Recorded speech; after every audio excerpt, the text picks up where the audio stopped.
When we got there, the owner showed us inside and began to tell us stories behind the house and share all the crazy experiences he's had while living there. What's like the kind of craziest thing that you've seen in this house or experienced in this house or had someone experience? Like, we hear voices all the time. We'll see shadows once in a while. But I mean, it's part of the house. Yeah. Because you said you live here. Have you ever been scared walking around the house? All the time. I've heard many stories about this place, but I want to see real evidence of something paranormal. So naturally, when we got there, the first thing we decided to do was split up and explore the house by ourselves to see if we'd be able to discover anything. I've decided to go outside. I'm going to be exploring here while the boys are inside. Do you want basement or attic? Dude, I don't want either. Okay, how we're gonna do it is, we're gonna do rock, paper, scissors. Winner gets the attic, okay? Rock, paper, scissors, shoot. Okay, you won, you get the attic, I get the basement. The attic is where most of the hotspots happen. That's where the girls' rooms were from the movie. The house itself was built back in 1736 and has had many previous owners, all of which seem to have had some pretty terrifying experiences. Apparently there's a gravesite out here. Kind of difficult to see, but this is like a little bit creepy. I gotta find the basement. I'm gonna be honest, I don't even know where it is. No, dude. Oh my god, there's the attic. I genuinely didn't think that I was gonna be this scared, but I've been told that in this kind of backyard space, there are supposedly 5 graves of people here. So if there's anywhere to feel a presence, I think it's here. Alright guys, here is the upstairs. Paul and Chris were talking about how they felt some sort of presence inside of the house. I haven't felt anything like that yet. I honestly don't really know what to look for. there is this constant feeling of being watched. I still haven't seen anything except for the little shadow that I saw in the corner of my eye when I first came in, but... So I just went off by myself to the washroom, and I have been driving for like, how many hours, I don't even know, so I'm extremely tired, but I saw something in the corner of my eye. It was like a shadow. Went up the stairs, I don't know. The thing about me is I've never really believed in the supernatural. However, I've always wanted to. I'd have to see it for myself. For this reason, I would be willing to try almost anything and everything to try and make contact with a spirit.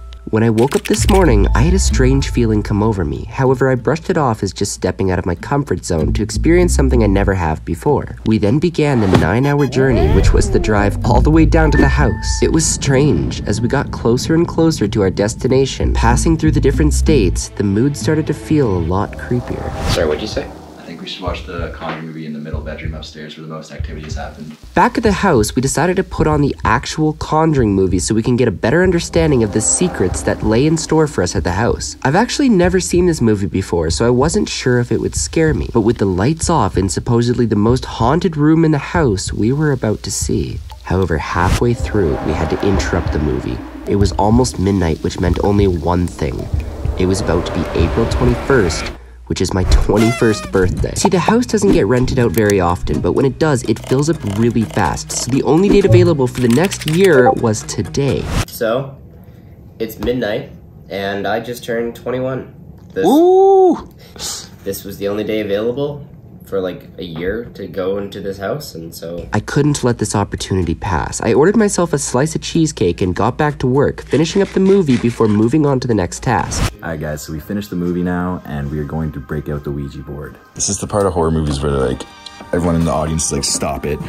Yeah. A little scared from the movie, we headed down to the basement where we set up an Ouija board to try and make contact with any spirits in the house. So the first rule is never use the Ouija board alone. The second rule is the Ouija board must be closed after use. Okay. Third rule is the Ouija board must be disposed of properly. Fourth rule is never use the Ouija board in your home. And the fifth rule is never use the Ouija board when you are in ill or debilitated condition, saying goodbye to whatever spirits may have been contacted. In order to do this right, we were gonna have to take things really seriously. Currently, I do not believe, but if anybody is listening, I want to, and I would really appreciate some contact. We sat there and waited. Several minutes had passed and we didn't see signs of anything, but we kept going. I could tell the lack of sleep was starting to take effect on us, and I knew we all really badly wanted to see something happen, but nothing had yet. We were gonna have to take this to yet another level. Driving up there, we thought it might be a good idea to pick up some holy water. We stopped at a nearby small town and headed to the nearest church. It was closed. Rather than giving up, we decided to head to another. This is where we noticed something a bit odd. There were a surprising number of churches in this small town, but there was one thing in common with all of them. They were all out of holy water. Not sure if this meant something, we carried on without it. When we got there, the owner gave us some devices to try and help us make contact with the spirits that were in the house. Closer it gets to the actual device. This device right here allows you to detect the spirits using an electrical signal. If one were to pass by it, it would start making noise indicating the location. And this device right here is called a spirit box, and using radio waves can actually allow you to communicate with spirits directly. He told us of a technique where you sit in front of a mirror in complete darkness with noise-canceling headphones to experience the ultimate sensory deprivation. From there, if you listen closely and ask the right questions, you should be able to hear the actual voices of spirits. Spirit, are you there? As I sat there in complete darkness, the voice in my head began to get extremely loud. Why was I doing this? I didn't know anything about spirits. Could they haunt me or hurt me after I finished this? I kept listening to the static of the radio. Are there any spirits in this house?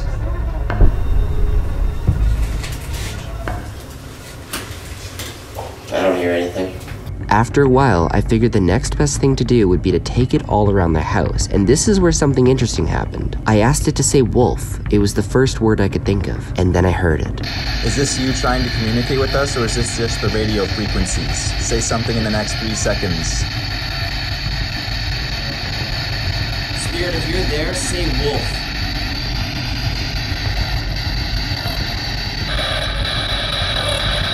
Even if it was the actual ghosts, like, using the radio to communicate with us, there's no way to distinguish that from just getting random radio signals. If it's able to pick up the radio waves, like everyone says, you know, you hear like one word at a time and you say, like, oh, like, dog, what about the dog? Well, that seems like... Just like if it's able to pick up dog, yeah, wouldn't it be able to pick up like a sentence? Here's the problem. That wasn't the first time we've tried asking, and after that, we didn't hear anything else. The middle bedroom? Yeah. Say wolf. Are you trying to communicate with us? Spirit, if you're there, say wolf.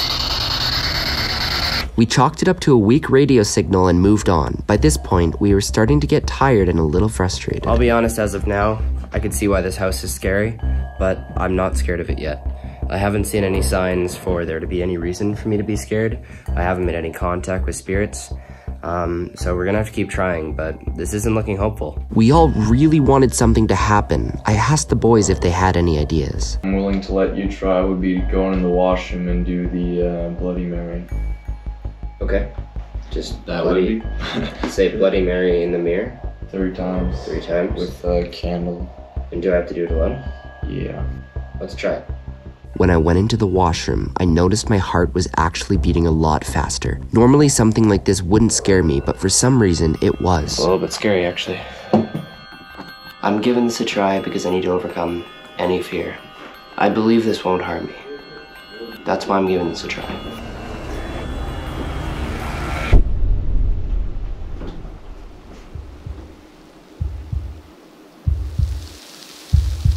Bloody Mary, Bloody Mary, Bloody Mary.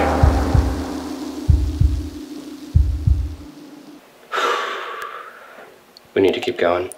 I was safe, but I still wanted to see something, some sort of proof. I had an idea. For a last and final effort, I think what we should do is, like they did in the movie, let's turn all the lights off.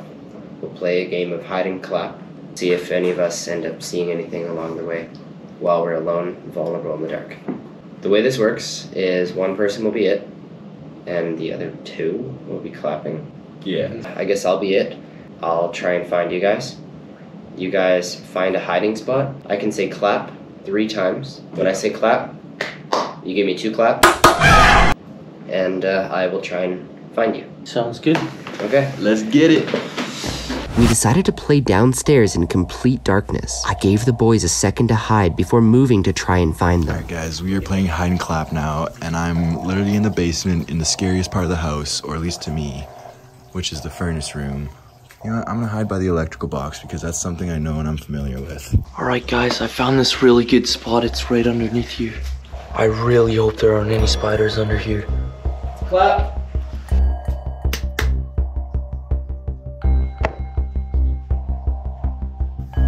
See, it's good because he has a blindfold on, so he can't see the light. I can hear his footsteps. Clap. Last one, let's go.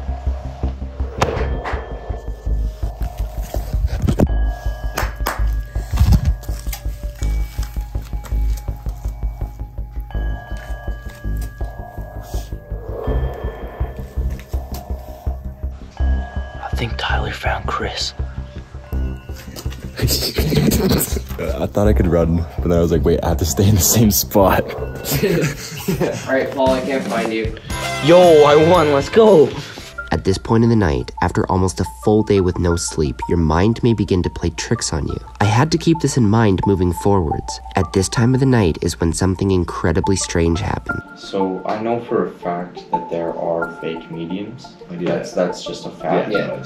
100%. I'd have to see, like, proving that ghosts are real are one thing, like spirits, but proving that medium. We hadn't touched it at all and decided to go through some footage to see what could have happened. Just to recap what happened, I was telling a story about how I didn't think that mediums were real, even less than I believe in ghosts. However, I said the words ghosts are real. Proving that ghosts are real are one thing, like spirits, but proving that medium, that's when this went off. For the first time without us being anywhere near it. Out of the blue, I decided to ask something. Unless it starts again in the next 10 seconds. In 10 seconds, if there are any spirits in this room. Whether spirits are real or not, the whole concept of an afterlife or not, is there life after death? It's all part of the unknown. Often, we are scared of the unknown, but sometimes the unknown is not out there to hurt us. We end up not being afraid of what's actually out there, rather what we let our minds create. See, this thing's weird though. Cause it's janky and all like the weird timing. I can't trust this, man. Yeah, right? I want to. It was unscrewed a little bit. You think that was it? Yep. Sorry, boys. Get busted. We survived the night in the actual Conjuring house. Don't let fear hold you back from experiencing the things you've always wanted to do.